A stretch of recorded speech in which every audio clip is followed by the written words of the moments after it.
اعوذ باللہ من الشیطان الرجیم بسم اللہ الرحمن الرحیم الصلاۃ والسلام علیک یا رسول اللہ الصلاۃ والسلام علیک یا حبیب اللہ الصلاۃ والسلام علیک یا نور اللہ۔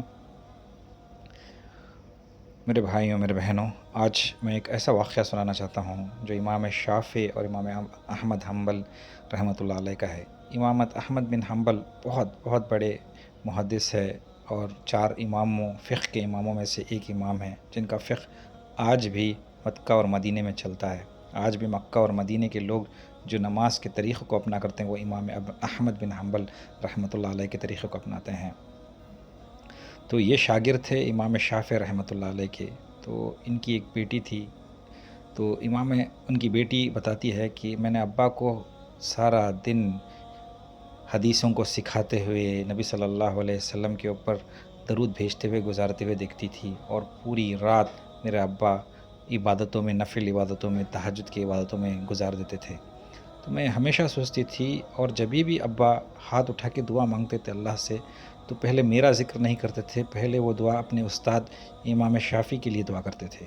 تو میں سوچتی تھی کہ ابا اتنا محبت کرتے ہیں، ابا اتنی اچھی عبادت کرتے ہیں، ابا کا اتنا نام ہے، ابا اتنے بڑے محدث ہیں، اتنے بڑے محدث کو سکھانے والا جو استاد کتنا اچھا ہوگا، کتنا بہتر ہوگا، کتنا بہترین اس کا عمل ہوگا، یہ سوچ کے ہمیشہ۔ لیکن امام شافعی بہت دور رہا کرتے تھے تو کبھی ان کا ملاقات یا ان کا آنا ہمارے گھر پہ نہیں ہوا۔ تو امام حنبل کی بیٹی ہمیشہ سوچتی تھی کہ اگر وہ آتے تو میں دیکھتی تو کیسے ہوں گے۔ تو بہت دنوں کے بعد ایک دن امام شافعی رحمۃ اللہ علیہ کا خط آیا امام احمد بن حنبل رحمۃ اللہ علیہ کے لیے۔ انہوں نے بتایا کہ وہاں پہ انہوں نے خط پہ لکھا کہ امام احمد بن حنبل کہ تمہارے جگہ میں ایک محدث ہے، ان سے کچھ حدیث روایت کرنے میں آ رہا ہوں، تو تھوڑے دنوں کے بعد میں تمہارے گھر میں آ کے رہوں گا۔ تو کچھ مہینے کا سفر تھا، کیونکہ وہ اس ٹائم پہ چل کے یا پھر اونٹ پہ آیا کرتے تھے۔ تو کچھ مہینے کے بعد جب وہ آئے تو امام احمد بن حنبل رحمۃ اللہ علیہ کی بیٹی بہت خوش ہوئی، بولتے کہ آج اتنے دنوں سے جس کو دیکھنے کا میرے کو شوق تھا وہ آنے والے ہیں۔ تو امام شافعی تو بہت بڑے اللہ کے ولی ہوں گے، بہت بڑے بہترین ہوں گے، کیونکہ انہوں نے میرے ابا کو سکھایا ہے تو ابا سے بھی بہتر ان کا عمل ہوگا، ایسا سوچ کے پھر انہوں نے کیا سوچا کہ اگر جب وہ آئیں گے، جس دن وہ آ رہے تھے شام میں، تو امام احمد بن حنبل کی بیٹی نے 8 روٹی پکائی۔ تو وہ سوچی کہ آدھی روٹی ابا کھاتے ہیں، اس سے بھی کم شاید امام شافعی کھائیں گے، پھر بھی احتیاطاً زیادہ اگر چاہیے تو 8 روٹی بنا دی۔ جب امام شافعی رحمۃ اللہ علیہ بیٹھے کھانے کے لیے تو انہوں نے ساری 8 روٹیاں کھا لی، تھوڑا بھی نہیں چھوڑا۔ تو یہ بیٹی پریشان ہو گئی، بولی کہ ابا تو آدھی روٹی سے بھی کم کھاتے ہیں، آدھی روٹی کھاتے ہیں، اکثر روزے میں رہتے ہیں۔ امام شافعی نے تو پھر سوچی کہ چلو آج بھی تھک گئے ہوں گے، سفر سے آئے ہیں تو کھا لیا۔ تو انہوں نے جا کے عشاء کی نماز پڑھ کے جب اپنے کمبل میں جا کے مطلب لیٹ گئے۔ جب لیٹ گئے تو امام احمد بن حنبل رحمۃ اللہ علیہ کی بیٹی نے پانی تہجد کے لیے پانی رکھ دیا سائیڈ میں۔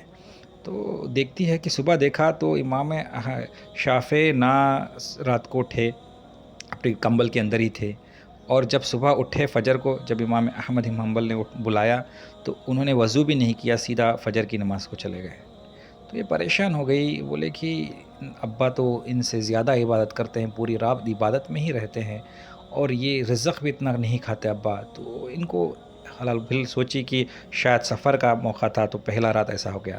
تو انہوں نے 3-4 راتیں گزاری، اور 3-4 راتوں میں یہی معمول تھا کہ پوری 8 روٹیاں کھا لیتے تھے اور رات میں جا کے بستر میں کمبل میں اوڑھ کے سو جاتے تھے۔ تو یہ پریشان ہو گئی، ان کے دل میں آیا کہ شاید اس زمانے میں جب امام احمد بن حنبل جب پڑھتے تھے امام شافعی کا کچھ اور رویہ ہوگا، اب بدل گئے ہوں گے، پتہ نہیں، ایک وسوسہ ان کے دل میں آ گیا۔ جب 3-4 دن کے بعد جانے لگے، امام احمد بن حنبل امام شافعی کو دروازے تک چھوڑنے آئے، بولے کہ آپ کا وقت میرے گھر میں کیسے گزرا؟ تو امام شافعی رحمۃ اللہ علیہ فرماتے ہیں کہ یار احمد بن حنبل، راستہ بڑا طویل تھا، تو پتہ نہیں تھا کہ کھانا جس نے مطلب جو رزق بیچ رہا تھا یا کہیں سے میں لے رہا تھا وہ حلال ہے، اس میں شبہ ہے، تو بڑا مشکل سے تھوڑا تھوڑا کھا کے آیا تھا، میں کچھ کھا نہیں رہا تھا، اس ڈر سے کہ کہیں حرام لقمہ میرے جسم میں نہ چلے جائے۔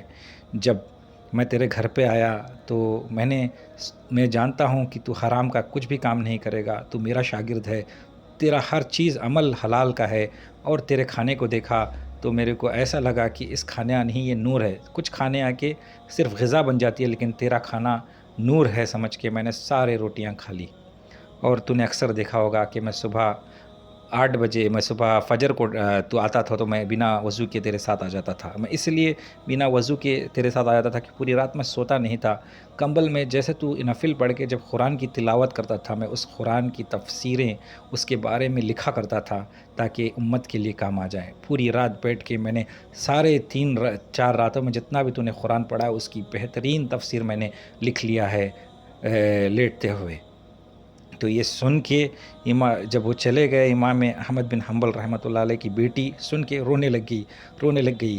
تو انہوں نے بیٹی سے پوچھا کہ کیا ہوا؟ تو انہوں نے بتایا کہ میں آپ کے استاد کو کیا سمجھ رہی تھی، آپ تو صرف رات کو عبادت کرتے تھے ابا، نفل نماز پڑھتے تھے پوری رات بیٹھ کے، لیکن وہ نفل نماز جو پڑھتے ہیں وہ ہمارے لیے آخرت میں ہمارے لیے کام آئے گا، لیکن امام شافعی پوری رات بیٹھ کے پوری امت کے لیے آسانی کے لیے قرآن تفسیر اور قرآن کے بارے میں لکھتے، وہ امت کے لیے کام کرتے تھے. آپ اپنے لیے اجر جمع کر رہے تھے اور آپ کے استاد پوری امت کے لیے اجر جمع کر رہے تھے. بے شک امام شافعی کا مرتبہ بہت بہترین ہے. سبحان اللہ. یہ ایک کا واقعہ ہے امام شافعی اور امام حنبل کا، ایسے بہت سے واقعہ ہیں. انشاءاللہ اگلی بار بیان کروں گا. اگر آپ کو پسند آئے ایسے بیان، ایسے بلاگ یا امام شافعی کے بارے میں اور امام احمد بن حنبل کے بارے میں زیادہ سننا چاہتے ہیں، آپ میرے کو کمنٹ کریں، آپ لائک کریں، شیئر کریں. اس اچھی باتوں کو آپ پھیلائیں. نبی کریم صلی اللہ علیہ وسلم نے فرمایا کہ جو اچھی بات دین کی، جو کچھ بھی سیکھی ہوئی بات کو پھیلائے گا وہ بھی ایک ثواب کا کام ہے. تو انشاءاللہ آپ لوگوں کو پہنچائے، پھیلائے. ہمارے چینل کو سبسکرائب کیجئے اور نبی کریم صلی اللہ علیہ وسلم پر کثرت سے درود پڑھنے کی کوشش کیجئے. الصلاۃ والسلام علیک یا رسول اللہ، الصلاۃ والسلام علیک یا حبیب اللہ، الصلاۃ والسلام علیک یا نور اللہ.